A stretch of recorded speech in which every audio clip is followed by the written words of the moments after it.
নমস্কার, আমি রাজেন্দ্র প্রসাদ দাস শুরু করছি এই সপ্তাহের শেয়ার বাজারের ট্রেডিং এবং ডিলিং সংক্রান্ত বিষয়ের আলোচনা। এই সপ্তাহের আলোচনাটা আমি করছি সিস্টেমেটিক ইনভেস্টমেন্ট প্ল্যান অর্থাৎ এসআইপির উপরে।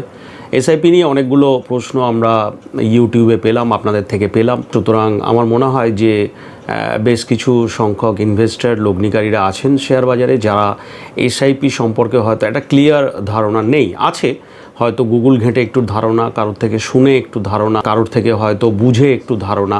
আমার মনে হয় ধারণা হয় অভিজ্ঞতা দিয়ে। অভিজ্ঞতা অর্থাৎ এত বছর ধরে আমিও শেয়ার বাজারে বিভিন্ন রকমের এসআইপি করেছি, করার চেষ্টা করেছি, সাকসেসফুল হয়েছি, কখনো ঠিক রিটার্ন পাইনি, কখনো ঠিকঠাক হয়েছে, অন্য কারোরটা হয়তো আমি বলেছি করতে, তার কি ফলাফল হয়েছে, এরকম ধরনের বিভিন্ন রকম অভিজ্ঞতা নিয়ে আমি আজকের আলোচনাটা করব। শুরুতে প্রথমে বুঝিয়ে নেব যে অভিজ্ঞতার মধ্যে দেখে আমি শেয়ার বাজারটা কিভাবে এসআইপি করব না করব বিষয়টা বুঝতে পেরেছি। প্রথমে আমরা আসছি যে এসআইপি বিষয়টা কত দিনের জন্য করা উচিত, অর্থাৎ টাইম কীরকম থাকা দরকার, এবং আরেকটা জিনিস লাগে সেটা হচ্ছে টাকা। টাকা ছাড়া তো আমরা এসআইপিটা করতে পারবো না, কীরকম টাকা থাকা দরকার। এখন এই এসআইপি যে বিষয়টা, এটা মোটামুটি আমরা জানতে পেরেছি মিউচুয়াল ফান্ড কিভাবে ইনভেস্ট করছে বাজারে এবং কিভাবে এসআইপি করছে বাজারে, সেইখান থেকে আমাদের এটা জানা। সুতরাং তার আগে আমরা এসআইপিটা হয়তো ঠিকঠাকভাবে জানতাম না, হয়তো বুঝতাম না, বা এসআইপি টার্মটা সম্পর্কে সবাই সচেতন ছিলাম না। এখন এই এসআইপিটা মিউচুয়াল ফান্ড যেটা করে আর আমরা যেটা শেয়ার বাজারে করি, অর্থাৎ আমরা যেটা করি সেটা ডাইরেক্ট, আর মিউচুয়াল ফান্ড যেটা করে সেটা ইনডাইরেক্ট।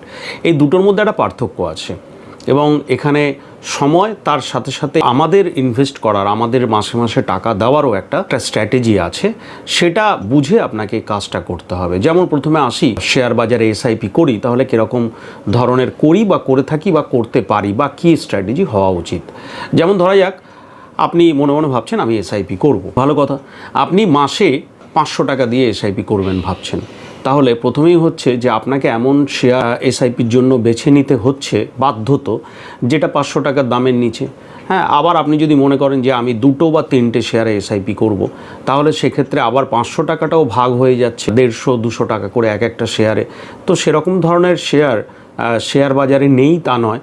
আগামী দিনে সেরকম ধরনের শেয়ারের কতটা পারফরমেন্স হবে, ভবিষ্যতে সেরকম শেয়ার কতটা দাম বাড়বে, তার কীরকম গ্রোথ আসবে না আসবে, তার ব্যবসা কীরকম হবে না হবে, এসব একটা জল্পনা কল্পনার মধ্যে এবং একটা লং রানে চিন্তাভাবনার মধ্যে থেকে যায় যে হবে তো, এরকম একটা বিষয় থেকে যায়। আচ্ছা, আমি যদি আবার ভাবি 500 টাকা না করে আমি যদি 5000 টাকা করব, যদি এরকম ধরনের ভাবি, তাহলে শেয়ার বাজারে হয়তো অনেকগুলো শেয়ারই আছে যাদের দামগুলো মোটামুটি 1000, 2000 বা 3000, 4000-এর মধ্যে আছে। সেখান থেকেও আমি বেছে নিতে পারি, একটা বা দুটো শেয়ার অবশ্যই বেছে নিতে পারি, এবং সেটা মোটামুটি ঠিক আছে। হ্যাঁ, আমরা যদি 5000 টাকার কথা ভাবি, ঠিক আছে, সেখানে আমাদের কোনো অসুবিধা নেই। তবে এখানে আবার অসুবিধা যেটা হয়ে দাঁড়াবে সেটা এরকম যে আপনি 5000 টাকা করার চেষ্টা করলেন জোর করে, আর কোনো একটা সময়, কোনো একটা মাসের পর মাস, 2-3টে মাস আপনার কাছে হয়তো সেরকম ধরনের টাকা থাকলো না, যেখানে হয়তো এসআইপিটা একটু করার দরকার ছিল। আপনি মনে মনে ভাবলেন ঠিক আছে, 2 মাস মিস গেছে, পরের মাসে নয় আমরা আবার কিনে নেব। এরকমও তো হতে পারে যে সেই 2 মাসে শেয়ারের দামটা এমন একটা জায়গায় এসেছিল যেখানে আপনার এসআইপিটার খুব দরকার ছিল। তো এটাও একটা বিষয় যে টাকাটা থাকলে হবে না, টাকাটা সময় মতো থাকারও দরকার আছে। তাহলে এই দুটো মিলিয়ে এসআইপি হয়। এখন এই দুটো মিলিয়ে এসআইপি যদি আমরা করি, বেছে নিতে হবে আমাদেরকে সেরকম ধরনের শেয়ার, যে শেয়ারগুলো ভবিষ্যতে হয়তো একটু স্টেবল মানে আমি বোঝাতে চাইছি যাদের ভালো ক্যাপিটাল, যাদের গ্রোথ আছে, যাদের ব্যবসা আছে, ভবিষ্যতে যারা হয়তো আরও বড় ব্যবসা করতে পারে, এরকম ধরনের বিষয়গুলোকে আমাদেরকে বেছে নিতে হবে। এবং সেরকম ধরনের শেয়ার বাছতে গেলে অবশ্যই নিফটি 50-র মধ্যে যারা সবথেকে বেশি ওয়েটেজ, অর্থাৎ যাদের ক্যাপিটাল বেশি, যাদের সব থেকে 1 নম্বর দামে যারা আছে, যারা 2 নম্বর, যারা 3 নম্বর দামে আছে, এরকম ধরনের নিফটি 50-র মধ্যে পরপর 1, 2, 3, 4 করে ক্যাপিটাল ওয়াইজ, তাদের পারফরমেন্স ওয়াইজ, গ্রোথ ওয়াইজ বিভিন্ন রকম দিক থেকে বিচার করে তাদেরকে 1 নম্বর, 2 নম্বর, 3 নম্বর পরপর এরকমভাবে রাখা হয়েছে। সেখানে প্রথমে হয়তো রিলায়েন্স আছে, টিসিএস আছে, সেখানে ইনফোসিস আছে, সেখানে এইচডিএফসি ব্যাংক আছে, সেখানে হয়তো উইপ্রো আছে, স্টেট ব্যাংক আছে, এরকম ধরনের অনেকগুলো পরপর শেয়ার আছে। আপনি উপর থেকে বেছে 2, 4, 5, 6টার মধ্যে থেকে যে কোনো শেয়ার নিয়ে আপনি এসআইপির চিন্তাভাবনা করতে পারেন। তবে সেগুলোর দাম এই মুহূর্তে একটু বেশি, সুতরাং সেখানে হয়তো একটা লিমিটেশন থেকে যাবে যে আপনার কীরকম টাকা, কীরকম ফান্ড, কীরকম ধরনের আপনি মাসে মাসে দিতে পারবেন, তার উপর ডিপেন্ড করে আপনাকে তাহলে সেই শেয়ারগুলোতে এসআইপি করতে হবে। তারপরে যেটা নজর রাখতে হবে সেটা হচ্ছে সময়। এসআইপির জন্য এত তাড়াহুড়ো করলে চলবে না। শেয়ার বাজারে যখন আমি ডাইরেক্ট ইনভেস্ট করছি, তাহলে ডাইরেক্ট এসআইপি করছি, সেখানে দামগুলো তো অনেক। আমি যদি চাই যে আমি এটা 1 মাসের জন্য করব, 2 বছরের জন্য করব, 2 মাসের জন্য, এরকম করলে হবে না। মিনিমাম আপনাকে একটা চিন্তাভাবনা করতে হবে, minimum 5 years or 10 years or 15 years SIP, তবে লং রানে এরা গিয়ে রিটার্নটা দেয়। এখন আপনি যদি মনে মনে ভাবেন যে এমন কিছু শেয়ারে এসআইপি করব যেগুলো হয়তো একটু রিস্কি, সেটাও হতে পারে, সেটা হতে পারে তা নয়। তবে রিস্কি শেয়ারে এসআইপি করা আর এরকম ভালো ওয়েটেজের শেয়ারে এসআইপি করা, দুটোর মধ্যে একটা হাই রিস্ক হাই রিটার্ন এরকম টাইপের ব্যাপার হয়ে থাকে। রিস্কি শেয়ারে আমি যদি কোনো টাইম করি, যেমন এই মুহূর্তে আমি ধরুন এক্সাম্পল দিতে পারি, সুজলানে এসআইপি করছিলাম, বা আমি হয়তো জেপি পাওয়ারে এসআইপি করছিলাম, হ্যাঁ, আর সেটা দেখা গেল যে 7 টাকার জেপি পাওয়ার, আমি ভেবেছিলাম যে এটা আমার 5 বছর ধরে চলবে, তো 7 টাকার জেপি পাওয়ারটা হঠাৎ করে আজকে 14 টাকা হয়ে গেল দেখলাম। আবার সুজলানটা এসআইপি করছিলাম প্রায় ধরে নিন 10-12 টাকা 14 টাকা থেকে, হ্যাঁ, সেটা দেখলাম আজকে 30-35 টাকা হয়ে গেছে, এবং এটা মোটামুটি মাস 3-4 মধ্যে হয়ে গেছে। এখন যদি তাই হয়ে থাকে, তারও কম সময় হয়ে গেছে, তাহলে এসআইপিতে আমার কি চালিয়ে যাওয়া উচিত?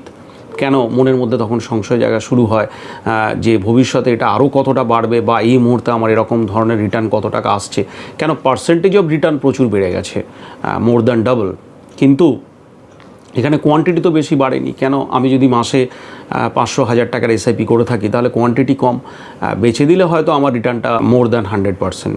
কিন্তু আপনাকে এটা তো মাথায় রাখতে হবে যে আমার কোয়ান্টিটিও তো কম, কেন মাসে মাসে একটা ফিক্সড অ্যামাউন্ট ছিল, সেটা হয়তো 500-1000 টাকার মধ্যে। সুতরাং কী করণীয় তাহলে এখানেও একটা সংশয় চলে আসে এসআইপি নিয়ে। আবার আমি যদি মনে মনে ভাবি যে এসআইপিটা একটুখানি ভালো ভালো share like Bajaj finance, Maruti, এরকম ধরনের শেয়ারগুলোতে আমি এসআইপি করব, মানে আমার ইচ্ছা যে আমি এসআইপি করব এরকম ধরনের শেয়ার, তাহলে সেক্ষেত্রে কিন্তু শেয়ার বাজারে ডাইরেক্ট ইনভেস্ট করাটা, এসআইপি করাটা সবার পক্ষে সম্ভব নয়। কেন, তাদের দামগুলোই অনেক 5-10 হাজার টাকার দামের শেয়ার, আমি কটাই বা শেয়ার মাসে কিনবো, কটাই বা দামের ফ্ল্যাকচুয়েশনে আমি ক্যাচ করতে পারবো, সেটাও আমার পক্ষে সম্ভব হবে না। তখন আমাকে চিন্তাভাবনা করতে হয় মিউচুয়াল ফান্ডের থ্রুতে কিন্তু আমরা যেটা কিনে থাকি সেটা ডাইরেক্ট শেয়ার বাজারের শেয়ারের দাম নয়।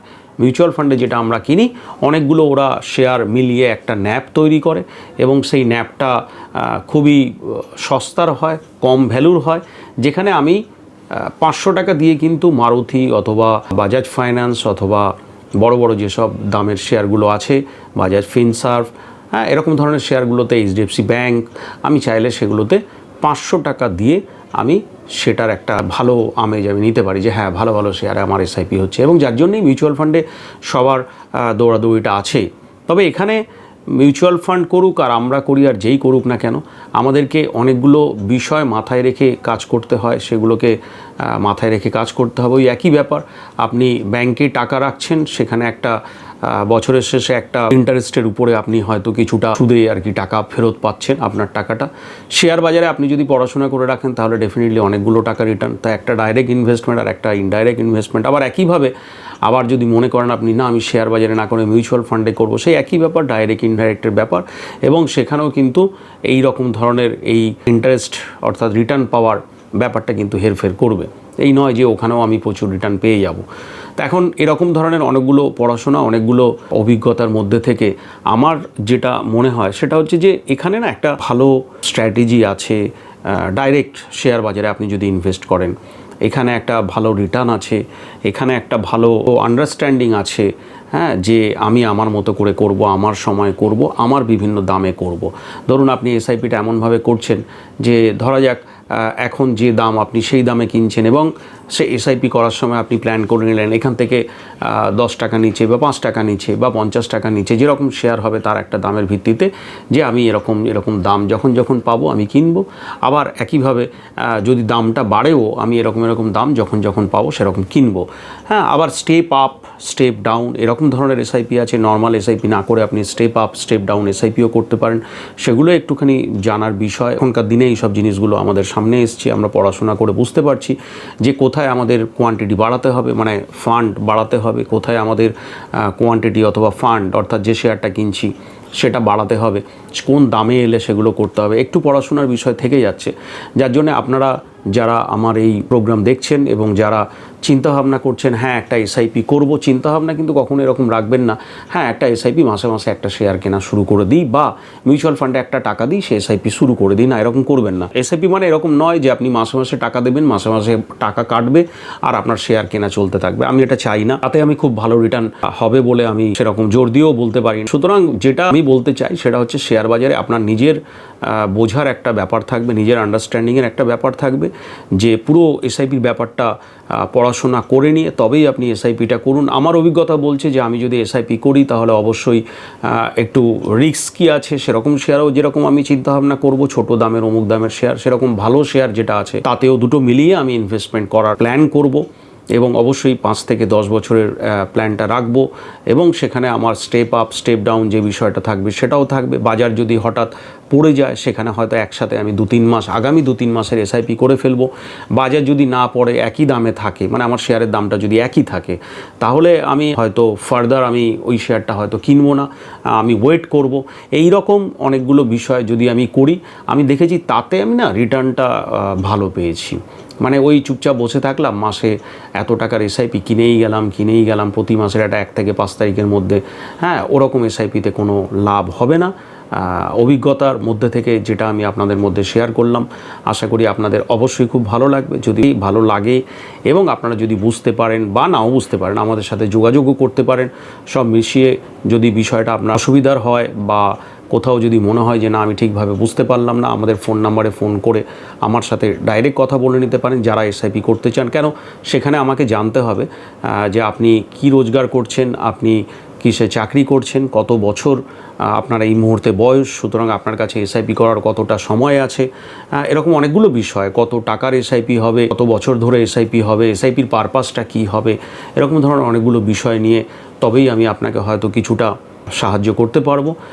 সুতরাং আমাদের নম্বরে যোগাযোগ করে আপনি আমার সাথে ডাইরেক্ট কথা বলে নিতে পারেন। আর বাকি যারা একটু আন্দাজ পেলেন, বুঝতে পারলেন, যারা একদম নতুন, আমি আমার অভিজ্ঞতার কথাটা আপনাদের শেয়ার করলাম। যদি আপনাদের ভালো লেগে থাকে তাহলে আপনারাও এটাকে শেয়ার করুন, আপনারাও সাবস্ক্রাইব করুন আর বেল আইকনটি প্রেস করতে ভুলবেন না। নমস্কার।